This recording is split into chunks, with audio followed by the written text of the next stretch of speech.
Pahlawan yang tak pandai melompat.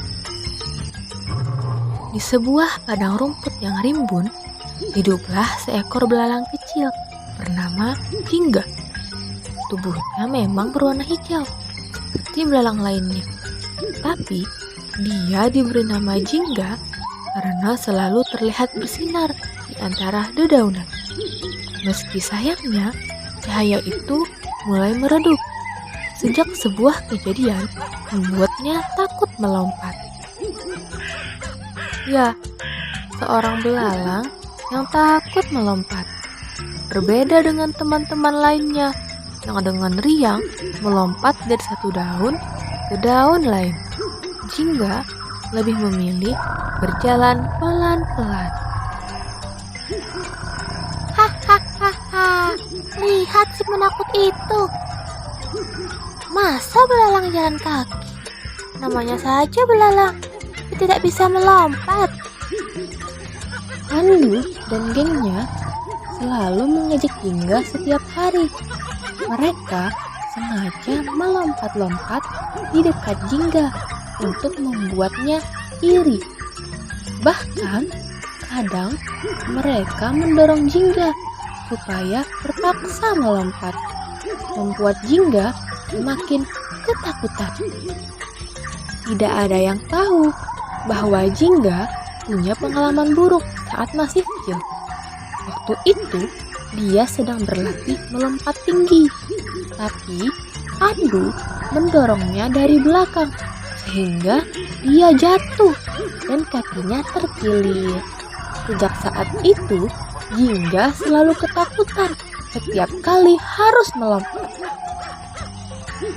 Suatu hari, Jingga bertemu dengan Jara, si laba-laba muda yang sedang belajar membuat jaring. Jaring buatan Jara masih berantakan dan tidak beraturan. "Hai, kenapa kamu sendirian? Aku sering melihatmu diganggu Pandu dan teman-temannya." Jingga menceritakan semua kesedihannya pada Jara, termasuk kejadian yang membuatnya trauma. Jara yang baik hati pun punya ide. "Bagaimana kalau kita berlatih bersama? Aku akan membuat jaring pengaman untukmu. Pandu tidak akan bisa mengejekmu lagi kalau kau sudah mahir melompat." Mereka mulai berlatih diam-diam setiap pagi. Jara membuat jaring-jaring kecil di antara rumput pendek. Pelan tapi pasti, Jingga mulai berani melompat lagi. Suatu hari, padang rumput gempar. Seekor kadal besar datang dan akan mengancam memakan semua belalang.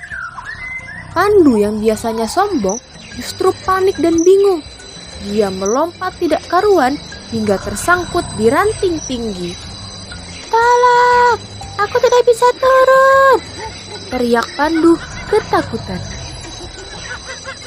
Tanpa diduga, Jingga yang sudah mahir berkat latihan dengan Jara melompat dengan tenang ke ranting tempat Pandu tersangkut.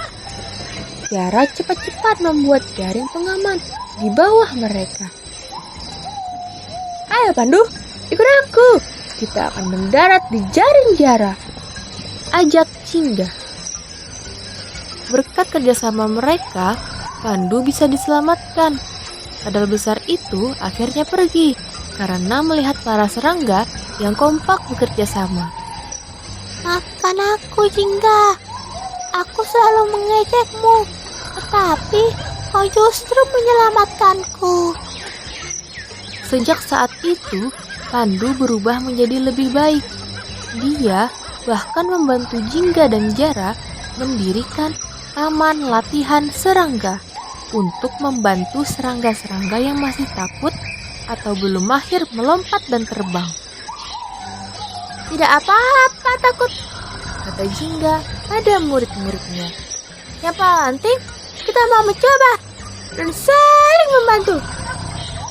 Padang rumput pun menjadi tempat yang lebih menyenangkan. Tidak ada lagi yang saling mengejek.